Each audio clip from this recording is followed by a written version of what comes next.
On Monday, a columnist at Salon.com named Brittany De La Critas authored an article titled Trump-Era Anti-Semitism Changed My Family. We started going to synagogue.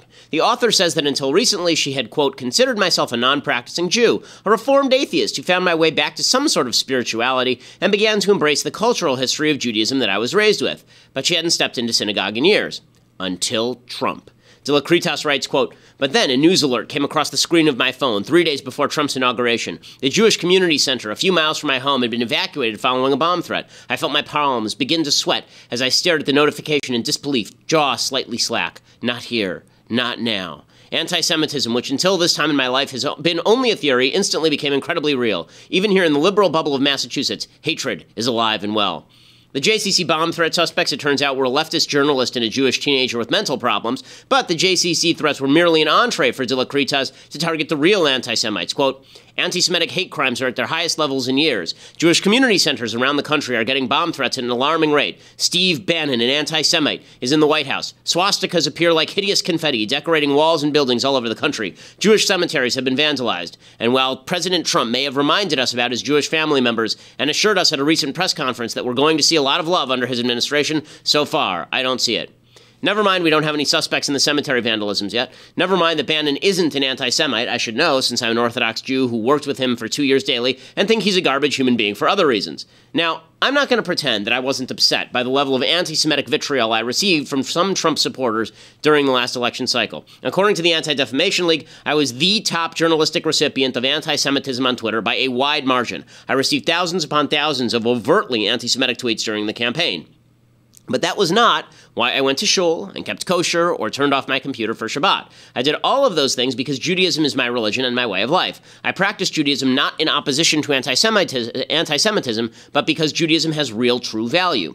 De La Critas isn't actually interested in Judaism. She's interested in redefining Judaism to mean leftism and then saying that she's rededicated to her leftism because of Trump. To her, Judaism is social justice warrior stuff, an excuse to virtue signal and push leftist values. Here's how she describes Judaism. Quote, now more than ever, I want to teach my children what it means to be Jewish. Our faith has a long history of resistance. No matter how many times history has tried to erase us, to wipe us out, we have survived. We have resisted our own demise, and we have fought for the rights of others. Our people were active in the civil rights movement and fighting alongside black folks in the 1950s and 60s. Today, my family has Black Lives Matter signs in our home and on our shirts. Before my oldest daughter could even walk, she marched with me as a Jew for the liberation of Palestine, strapped to my chest in a sling. It is through complacency that we can become perpetuators of the oppression we were once victims of via a vote for Trump or belief in marginalized people's ability to bootstrap their way to success. It is through turning towards instead of turning away that we connect to our roots as oppressed people. And it is this Judaism, the one that centers the fight for justice, that I connect to. It is the one that finally makes sense. Instead of turning away from our community, we are choosing to become part of it for the first time in our adult lives, unquote.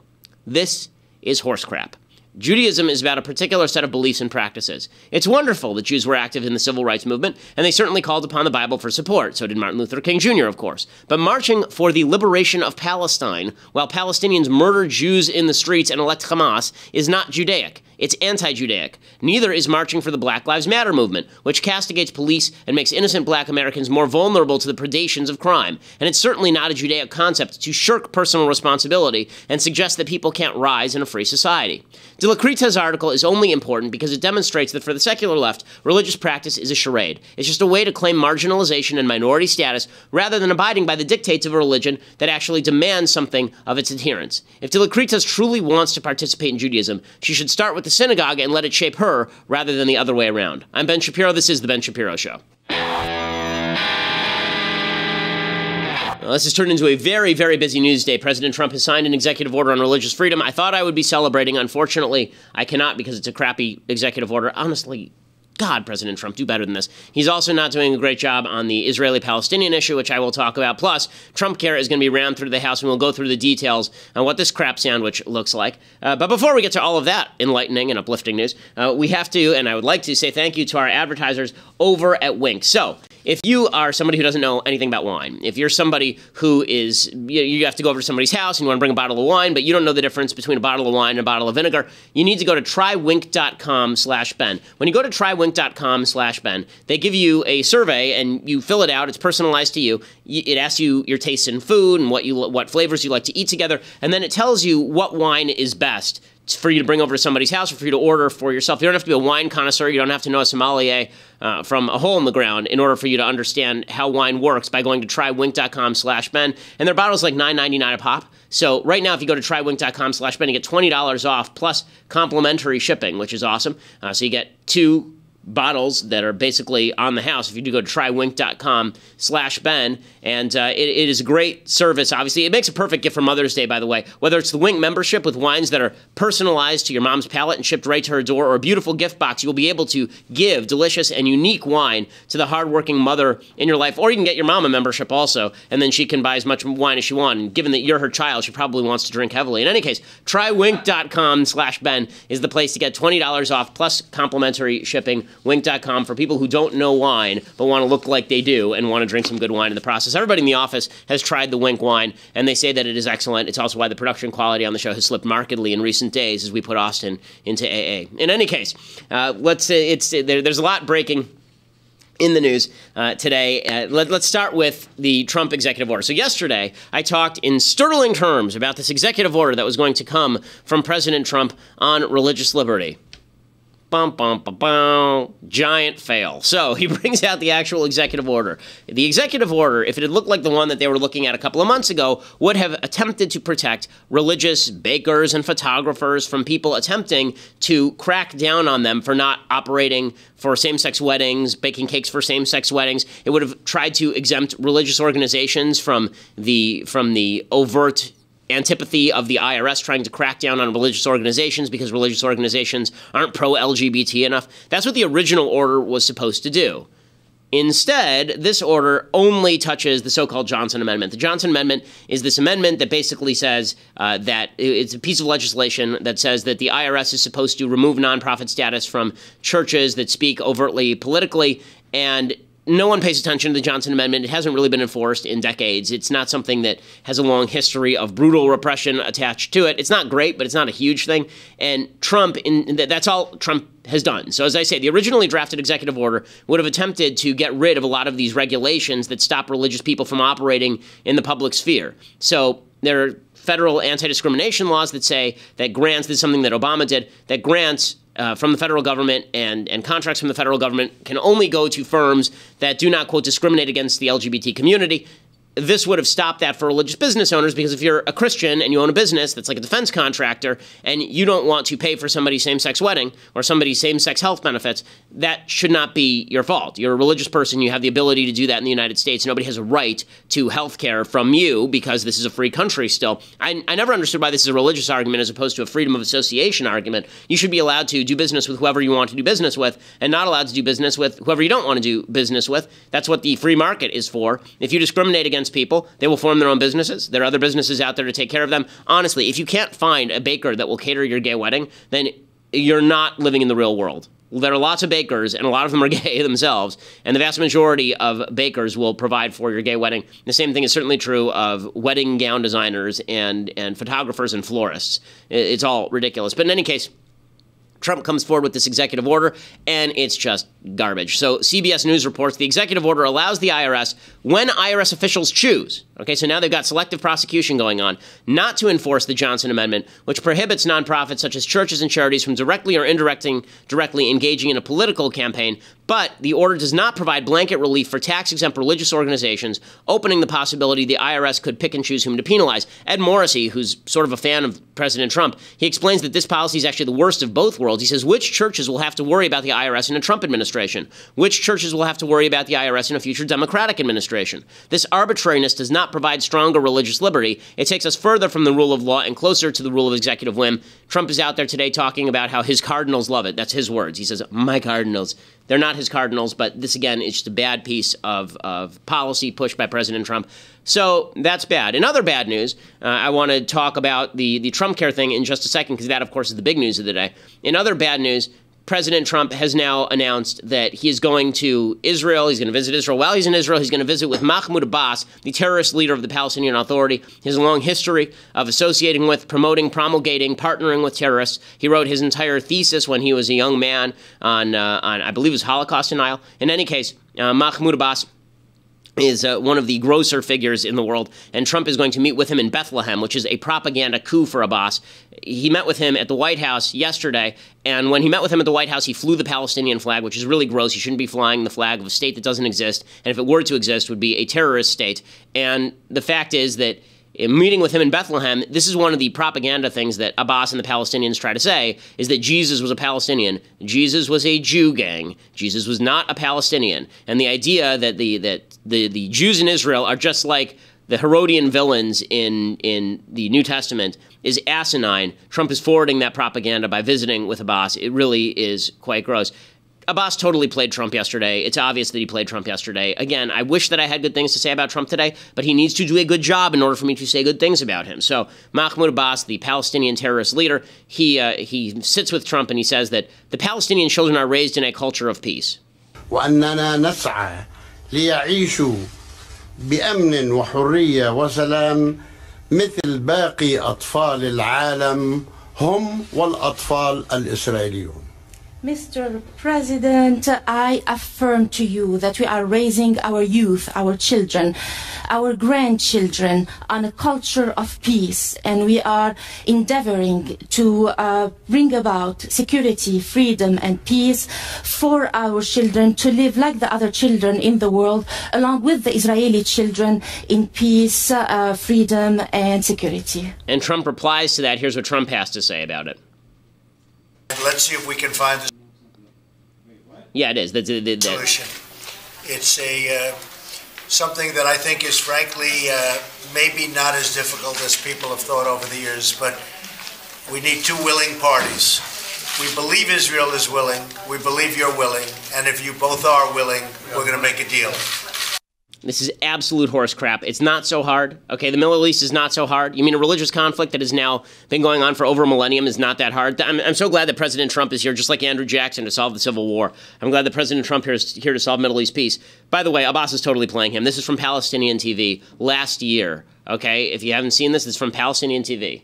Dear viewers, we want to talk about the number of martyrs in Palestine. This is children's television. Compared to the number of dead Israelis, this is an indication of the tyranny of the Israelis. The occupation killed many of us who are martyred. Okay, these are young teenagers wearing the hijab who are talking in a children's setting. This points to the violence and tyranny of the occupation. They executed many Palestinians in cold blood. And then the occupation claims that they had stabbed soldiers. وطبعا صارت الاشي يعني هلابة المستوطنين صاروا يشوفوا اي واحد فلسطيني ماشي يرموا جنب السكين يدعي انه هو بيحاول يعمل عملية طعن. طبعا اذا المجد والخلود للشهداء الابرار وكل التحية والصبر لعائلاتهم والمجد للشباب الابطال الذين ضحوا بانفسهم في غال This is what's on Palestinian TV. Okay, this garbage is what's on Palestinian TV, and the fact that President Trump is sitting there going, well, I think we can solve it. I think it's easy to solve. No, it's not easy to solve. And he says, well, we have two willing parties, and I believe you're willing. What makes you believe that they're willing? What makes you believe that? Why are you even having Abbas to the White House? Abbas is clearly presiding over a terrorist regime. Hamas, Islamic Jihad, and Palestinian Authority are in a joint government. But Trump, because he thinks that he's smarter than everybody else, and in fact is really, really dumb on these kinds of issues, is getting himself in trouble. It's very, very frustrating. We'll get to Trumpcare in just a second. But first, I want to say thank you to some new sponsors that we have. So,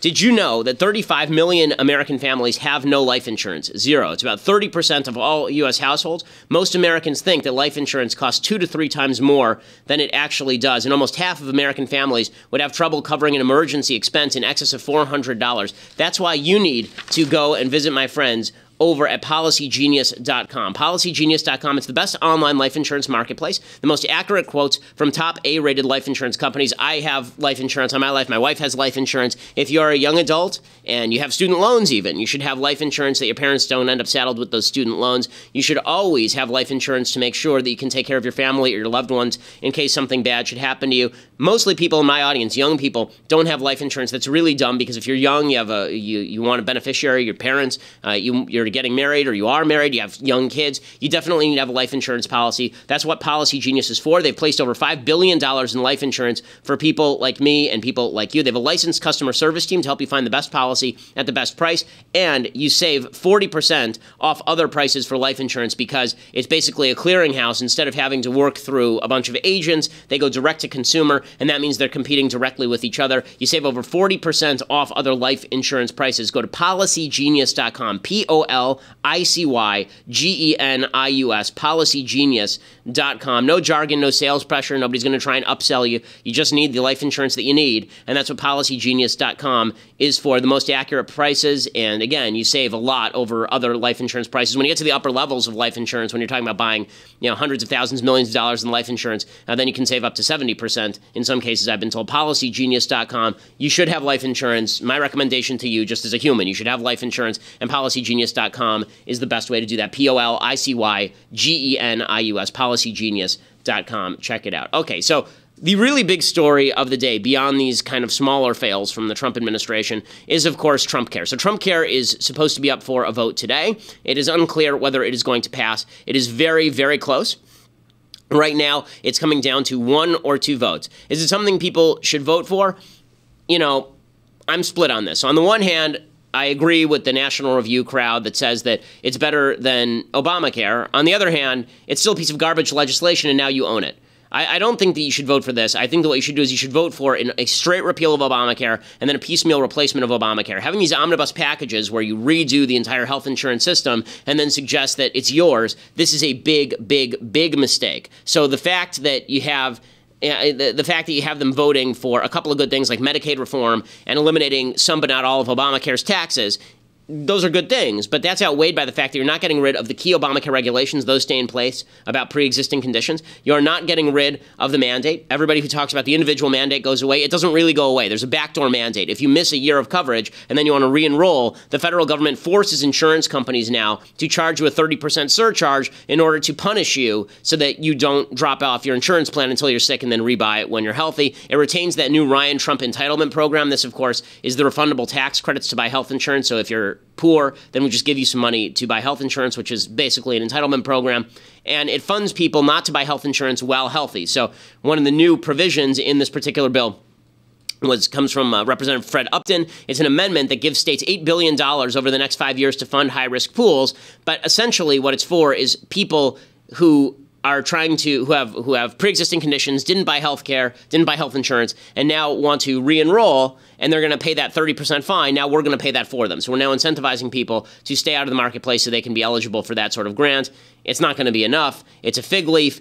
It's just, there's so much wrong with this, and it's all because the reality is that Republicans lost this issue the minute that they lost the argument about the government's involvement in healthcare to begin with. A free market healthcare system is still the best option here, but nobody is willing to say that because a free market healthcare system says that you are responsible for your own health insurance and that your community and not the government is going to help you out if you come up short on all of this. That has lost the argument, and the reason that has lost the argument is because of this emotional argument that everyone, quote unquote, has a right to health care. Jimmy Kimmel made that case the other night. I talked about it at length on the show. Sean Spicer at the White House responded to that, and he said, well, Jimmy Kimmel is why we're fighting to improve Trumpcare.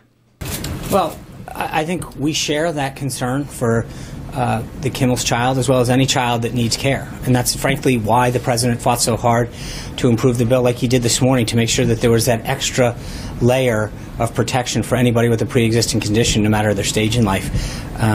That's why we're fighting so hard for this. But I think most importantly, and I think at the end of Jimmy Kimmel's monologue, he said that there is no, we need to have some of these things that aren't Republican or Democrat, that they're American policies. And I think that's what the president's fighting for right now. Okay, the president is not really fighting for what conservatives would like. He's certainly not fighting for a free market in health care. He has always made promises that are not true, and the minute that you say that the government is responsible for your health care, you're in trouble. The left has successfully made the case that free market health insurance, which is the way that the vast majority of people in the United States still get their health insurance, that it doesn't work. MSNBC's Jason Johnson's a good example of this. Here's what Jason Johnson said about health care in the government. beyond his preconceived You want to talk about elitism, right? You want to talk about, oh, is Jimmy Kimmel an elite? You're an elite if you don't have to depend on the government at some point in your life. There are sick people out there. There are seniors who need federally funded, cars to take them to and from places. There are people who have student loans. There is cancer research from the NSF that helps people throughout the entire country. So if you can say, I don't care about the government, that must be great and fine for you if you're that rich, and maybe the people in the White House feel that way. But regular people, Republicans and Democrats, realize how stupid this is. I can't wait for them to make this mistake so they get wiped out in 2018. And we can have some competent Republicans and Democrats running the country. Okay, so this is the idea the left wants to push, is that we are all inherently dependent on government. This is not even true in the healthcare sphere. So all the talk about pre-existing conditions ignores one rather crucial point. This is a point that Avik Roy, who is an expert on healthcare policy, has made. His basic point is that 90% of healthcare policies already covered pre-existing conditions.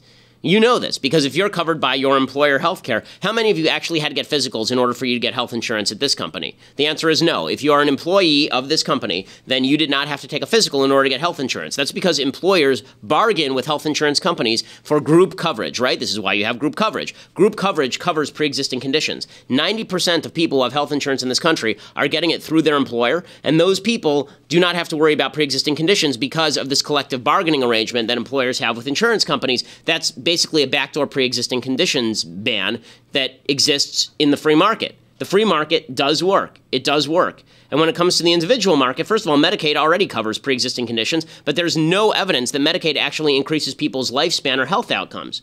So the idea that Medicaid is what we should have, Medicaid for all, as Bernie Sanders likes to say, Medicaid for some isn't even that good. So I'm not sure exactly why you would want Medicaid for all. Again, it's bad policy, but because Republicans lost the conversation, they're now going to lose the policy. And the fact is they're coming up with this sort of Frankenstein's monster of legislation that keeps the central provisions of Obamacare, turns them into Trumpcare. So somehow the Republicans have come up with a magic trick that turns Obama's crap into Trump's crap. They've now done it with the budget, and now they're doing it with Obamacare as well.